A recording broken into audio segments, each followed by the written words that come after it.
2011 through 2017 Ford F-150 EcoBoost with the 3.5 liter engine radiator replacement. I'm Brian Essa from How to Automotive, and I'm going to walk you through the steps of replacing that radiator. So one of the first steps is going to be to evacuate the AC system's refrigerant. If you guys don't have a AC evacuating machine, you can take it down to an auto repair shop, have them do it for you. Then after you repair the radiator, have them recharge it. You're going to need a bucket or a container to catch the coolant. Slide that under the vehicle. Now you can go ahead and disconnect the positive and the negative battery cable. Then you can remove the upper radiator hose by squeezing the squeeze clamp and pulling the hose off, and then just tuck the hose out of your way. I just did it behind the battery here. Next, we're going to pull this little plastic cover off. There's some clips that you need to pop up. The easiest way to get those out is to use a panel popping tool such as this one here. I will link it up in the description of the video. Now we're going to unbolt the fuse box. It's held on with 4 10mm bolts, so there's going to be one here, one here, one here, one here. Remove those. To do that, I used a ratcheting wrench. These are some of my favorite wrenches I have in my toolbox. They're made by Mountain. They're great for jobs like this. Once you get the fuse box unbolted, it's going to be loose like this. Now we need to move over and start popping out the little wire hold downs. So I use my panel popping tool again. And I started on the driver's side here, and I popped this little clip that's holding the wire loom down. So I use my panel popping tool, put it under here, give it a little pry, and pop the wire loom up. Every time I get one of the holders loose, I like to lift the wiring harness up and kind of look and feel where it's being held onto. So I started on the driver's side and worked my way over to the left. To make more room, I decided to remove the air snorkel here. So there's 3 hose clamps that you need to loosen up, and then you're going to pull this portion of the air snorkel off. And then you can also remove the top of the air box here. You unplug the mass airflow sensor. It has a little clip here where the wire loom is held onto. So you just unplug that and just set it aside for now. And go ahead and remove the air snorkel. Once you get that done, then down here at the fans, you need to unplug the fans. So you'll unplug both fan motors. And then the wire loom is held on, so you want to pop the wire loom off the fan using my panel popping tool again to do that. So once you get the fans unplugged and the wire looms popped up right here, there's a couple spots you're going to unplug. Once you get that done, then you can move over towards the battery over here, and there's a couple more wire loom holders here, so you can pop that out. Once you get this one out, there's going to be one more below it, a little further down. Go ahead and pop that out of the fan shroud here. And then the main wiring harness is pretty much free. After this, there's going to be one more wiring on the other side of the wiring harness, on the driver's side here, that we need to pop free.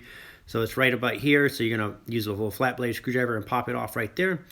And then you can just push the wiring harness off. After that, there's an 8mm bolt here that you can remove. And then on the opposite side, there's one more 8mm bolt right here underneath the neck that you'll remove. To make quick work of removing those bolts, I'm going to use my Milwaukee M12 3/8 drive ratchet here. Now I just used a bungee cord and bungee cord the wiring harness all the way back as far as I can, and I bungee corded it to the wiper arms up there.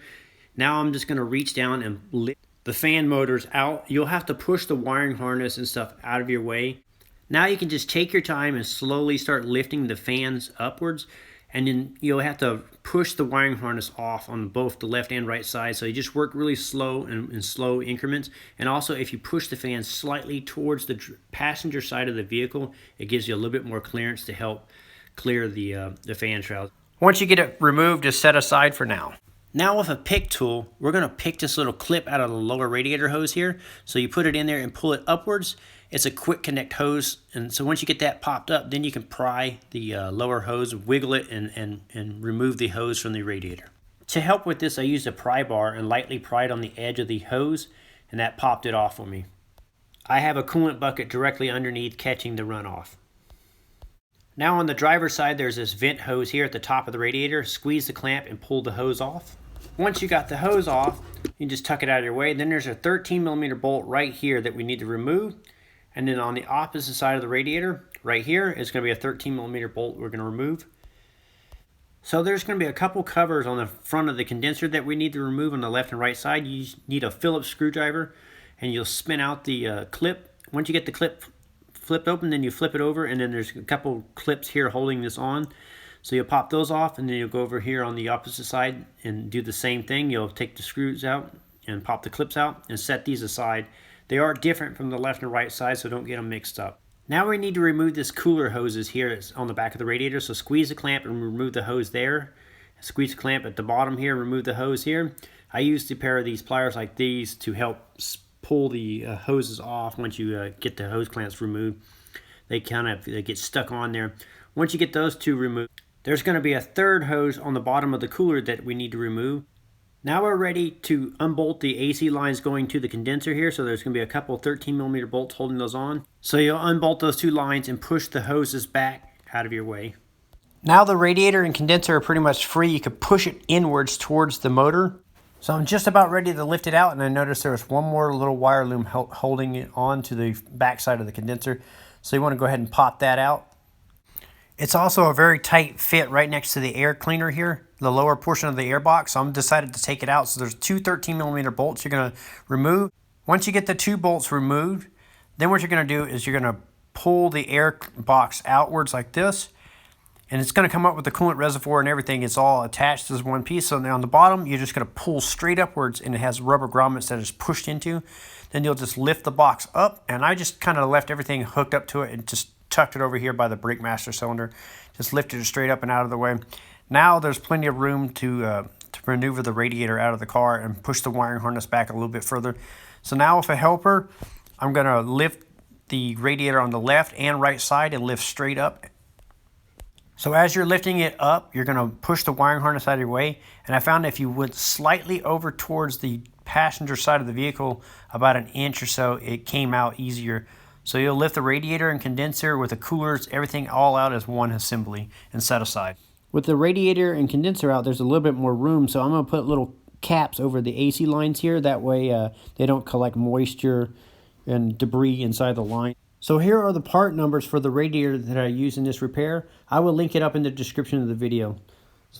Now we need to separate the condenser from the old radiator. So there's 4 little hooks that the condenser mounts onto, one on each corner of the radiator. So what we need to lift that condenser up and then transfer it over to the 4 new hooks on the new radiator. To do that, there's a little tab you need to push in right here. So you push that tab in like that. And then once you get it pushed in, you can lift upwards and detach it. And there's going to be a tab on the one on each side of the radiator. After pressing the tab in, I put the screwdriver underneath it and kind of give it a little pry upwards to kind of separate it. So I did that on both the left and right side. So you'll put the screwdriver in there and press this tab in and then give it a little twist, and that'll pop it free. Now you're going to line the condenser up with your new radiator and put it on the slots and push it down until those tabs at the bottom click. Now you need to check your radiator to make sure that it has these rubber mounts on the bottom here. If it doesn't have it on your new radiator, you need to retrieve them from your old radiator and put these rubber mounts on the bottom here. And those rubber mounts are going to mount in the frame down here on the inside of the core support. Now we're ready to lower the condenser and radiator as one assembly back down into the core support of the car. You're going to want to have a helper help you do this just for a second pair of eyes and help you guide it down smoothly. So as you guide it down, you just got to make sure you push that wiring harness out of your way and just take your time lowering it down into position. So as I did this, I worked a little bit on the driver's side and then moved over to the passenger side and just slowly kept working the radiator until it's down into position where those rubber grommets land in the holes on the core support that I pointed out earlier. As you're lowering the radiator down into position, you got the AC lines to deal with and all the wire loom and holders. You want to make sure those are all in their proper place or not snag or pinched between anything. So once you get your radiator in, you can go ahead and mount up the AC lines onto the condenser. I would recommend changing out the O-rings on the AC line before mounting them up and bolting them up. After that, I went ahead and remounted the cooler hoses and put the clamps back on. Then I'm using a little soap and water and I'm spraying this area down where the oil had run out of it. That way, after we're done, I'm going to pressure wash it and wash all this off. Now that the lines are all back on, now I'm going to go ahead and bolt up the radiator to the core support with the 13mm bolts in the corners. Go ahead and put those on there and tighten those up. And then we can put these little flaps back on so you remount the flaps in the opposite way you took them off. Now I'm going to make sure the wiring harness is pushed back as far as I can. The radiator hose here is still not connected. I'm going to reinstall the cooling fans. So making sure that the fans are not upside down, you go ahead and lower it down into position. And you're going to move the fans left or right to help clear the wiring harness. and the radiator next. And then you're going to line the little tabs up at the very bottom and slide it down into position. As I was lowering in, I dipped it down at an angle and kind of rotated it in and down. I also had a helper be a second pair of eyes and help me push the wiring harness out of the way as I need it to, as I push the fan down into position. Once I got it down into position, I used a flashlight and double checked that no wires are pinched or everything is routed the way I like it before I moved on. Before installing the lower radiator hose, I'm going to replace the seal, the O-ring that's inside of it. I will link this part number up in the description also. So you're going to pick that O-ring out of the lower hose. And to do that, I just used a pick tool and just like this, and I just put it in between the O-ring and pick the O-ring out. And then reinstall the new O-ring into the hose. After that, you can take the hose and push it onto the port. So you'll line it up, push it on until it clicks into place. Then you'll push the lock tab down and make sure it's fully secure. After that, you can put the two 8mm bolts that held the fan shroud in and bolt those up. Now you can remove the bungee cords that were holding the wiring harness back and flip the wiring harness back into position and start reconnecting all the little mounts and push those into the little tabs. So, and then after you get those mounted, you can also rebolt the fuse box. Once the fuse box is rebolted, then what I do is I take the wiring harness here and re-secure it. So I'll make sure it's re-secured here. Then I'll start on the driver's side here, and I just work my way around and make sure it's re-secured here. Everything is plugged in, push it in, and I just keep working my way up and over. And when I get here towards the middle here, I am going to plug in the fans. So I'll plug in both fan motors and make sure that the wire loom is re-secured into the little holders. So I'll push those into place. Make sure, like I said, make sure both fans are plugged in. Then after those are secure, then I'll move upwards. And working my way towards the passenger side, I'll make sure that everything is plugged back into their holders and plugged back in and route it the way I like them. After that, you can re-secure the upper radiator hose and clamp.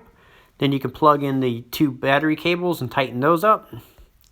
After the battery cables are all re-secured and tight, then I'm going to move over towards the air box and reinstall that. So I'll lower it back down into position. This snorkel goes in through this little boot here on the side of the fender.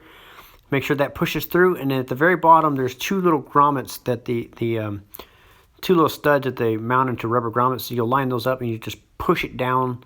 Once you get it lined up, you'll just push them down into position. And you'll feel them kind of snap into place. Like I said, you may even have to feel under here to line up the little studs with the rubber grommets on the frame there. Once you get it lined up, you just give it a good push until it pops into place. Then you can mount the two mounting bolts. Reinstall the vent hose that goes to the cooling bottle. So go ahead and install that in the clamp. Install the air filter back into the box. Go ahead and install the air snorkel back into position. So you'll start the 3 ports and tighten those clamps up. And then you can put the lid back on, lower that into place and clip it back on, and plug the mass airflow sensor and wire loom back into position. Once the air snorkels are re-secure and clamps are all tightened, then you can go ahead and put this plastic piece on that covered up the fuse box here on the front and push the little clips into place. Now we're ready to fill the coolant reservoir up with 50-50 mix Ford recommended coolant. Fill it up to the full mark. Now you can start the vehicle and let it run until the thermostat and fans cycle on, and then double check your coolant level. After that's done, you can recharge your AC system or have your AC system recharged once that's done. So now I'm going to test drive the vehicle, double check for leaks, and wash the engine bay off. And then after that, that'll complete the job of replacing the radiator on a Ford EcoBoost F-150. I will link up all the parts and tools that I used in this video in the description. That way, if you need to pick up any of those, you can find those there. I'm Brian Essex from How To Automotive. I'd like to thank you guys for watching my videos. Encourage you to subscribe. Invite you to head over to the howtoautomotive.com website for more valuable videos like this. And also to remind you, when it comes to working on cars and trucks, experience is everything. Thank you again for watching.